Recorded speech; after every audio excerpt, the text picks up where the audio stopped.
when we were building, basically taking a bankrupt company, reconfiguring the leadership team, putting together sort of not only the strategy, but who were the people that could actually help us take that strategy from, basically out of bankruptcy to our vision of $100, $200 million. And the assessment really became sort of this fulcrum for us to really leverage the incredible assets that we already had in the company, understand who has what skills, and really I think the four aspects of the assessment that helped me most as a CEO was, helping people learn how to communicate. I mean, at the end of the day, knowing how you communicate and how others perceive your communication style is really critical to getting along, because so many times in the corporate world, I see two people arguing over something and they're saying the same thing. They just aren't listening, or they're not communicating well.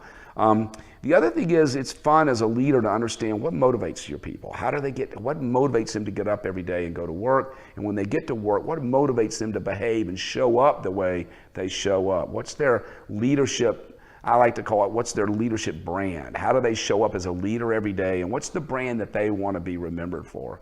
And it helped us, that really helped us understand on our leadership team and sort of that second tier leader, who do we have, what are their drivers, and how do we match them with people in the industry or with people in our own company to help get the best out of them in that area. And then there's the problem-solving component of the assessment. And really, let's be honest, what we do every day in a startup, taking a company from bankruptcy to 100 million, was all about problem solving. Every day there was some problem that needed to be solved. And so the acumen component allowed us to make sure that we had the right people on the front lines where we needed real-time decision-making about how do we solve a problem for that patient right now, and trust that they're going to make the best decision because they're going to seek the right counsel, they're going to use the knowledge they have, and they're going to make the best.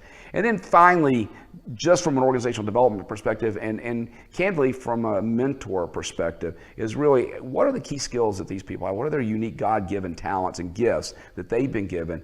And I always felt like part of my job as a leader was to train them to go and motivate them to stay. And so if I'm going to train these leaders to be the absolute best leader they can be, to go out and impact the world, hopefully at our company, but if not, I want them to take with them some things that they learn from us. And so understanding what their key skills are and how do we really take their gifts and accelerate their understanding of those gifts and let them see those as real strengths. And also understand the gaps they have, so that when they get into a collective team in leadership roles, they begin to pull from other people's skills where they know they have deficiencies.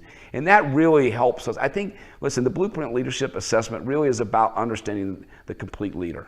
What makes a leader whole, and where do we have to help that young talent really grow to be what they want to be.